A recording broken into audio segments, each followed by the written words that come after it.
Ito nga pala yung inahin natin na winalayan natin. So hinihingal siya oh. Kasi nagpo-produce siya dyan ng gatas pero wala nang dumedede. Yan. So dito sa inahin, pwede natin gawin na pwede pa natin pakainin or pwede nating wag nang pakainin. Pag ang kagandahan sa hindi pinapakain, stress siya, tapos pwede siya maglandi ng mabilis. Pag na-stress siya, good stress siya pag hindi pinakain ng yung iba kung ilang oras ang ginagawa nila. Ako nasubukan ko na 12 hours na hindi ako nagpakain sa inahin. Kunwari, dati nagawa ko ay simula umaga ako nagwalay, maghapon hindi ko pinakain ng inahin, kinabukasan ako nagpakain. So halos 24 hours pala yung una kong ginawa. So ito ngayon, ang bala ko dito papakainin ko pa rin kasi magpupurga tayo. So gamit natin Latigo 1000, 10 gram. Tapos ngayon, vitamin ADE na ang pangalan niya ay Biton. Yan. So 2 ml. So vitamin ADE ba to? Tama bang ano doon?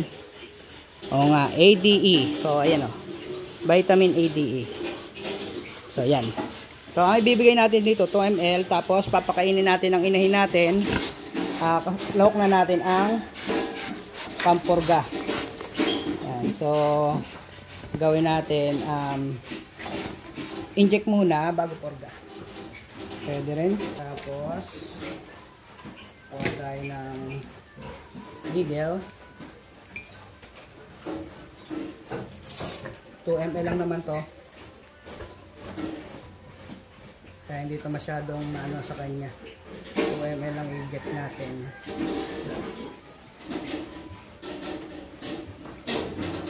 So 2 ml lang naman ang ano nito. Ang nakalagay sa ano niya, swine adult breeders 2 ml. 2 ml. Kaya 2 ml yung i-inject natin ngayon. So pepesto lang tayo ng maganda.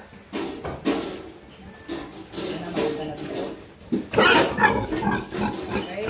So, mag-inject na tayo. Ayan.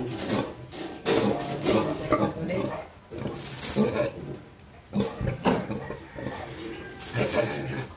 Okay.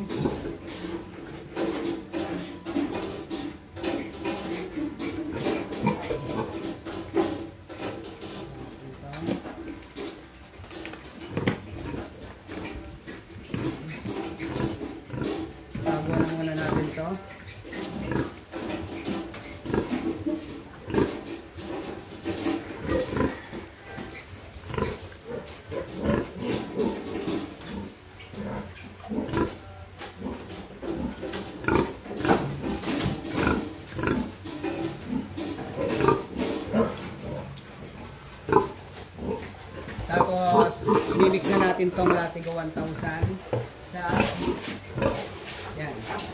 Konti lang pits ang lalagay natin.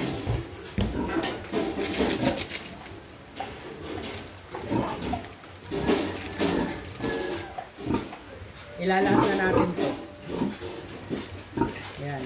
Ito, pag bagong walay, nilalahat ko na to mga kapigmate. Pero pag ang pupurgahin ko, bago ay saka bago mga anak, pag nagpurga ko nito, kinakalahati ko. Kalahati, dalawang beses na kainan, hinahati ko tong pampurga. Pero ngayon bagong walay, isang buo sa isang, dito sa kalahating tabong ano, feeds. Ayan.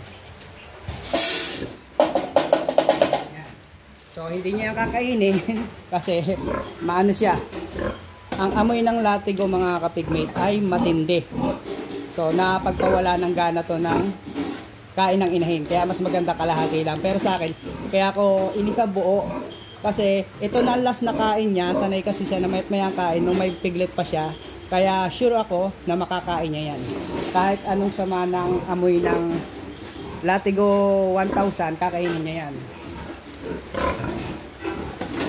Kakainin niya rin yan. Tapos ito namang pangharang nito, bukas ko na to gagawin. Ililipat ko dito sa isang inay na mga anak. Ito ay si Jelly. So si Jelly yung mga anak natin. Dito natin ililipat. Yan, itong pangharang niya, panggilid niya, dito natin ililipat. Bukas na. So bukas natin ililipat. Sa ngayon hindi natin maililipat yan. At hindi pa ako tapos doon sa mga piglet. So ayan o. Kanya hindi niya kinakain. Pero sure lang natin na may tubig siya. Ay, walang tubig. So lalagyan ko lang muna siya ng tubig mga kapigmate. So ayan, may tubig na yung ating inahin. Kaya mapipilitan na siyang kumain. Lalaroan niya. Mamaya kakainin niya yan.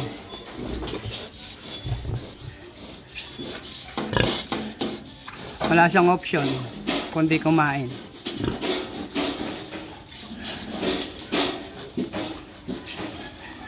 Yan, para sa mga hindi pa rin nakakasubok sa Latigo 1000, so yan ang epekto pag nagpupurga kayo ng Latigo 1000 pag sa inahin.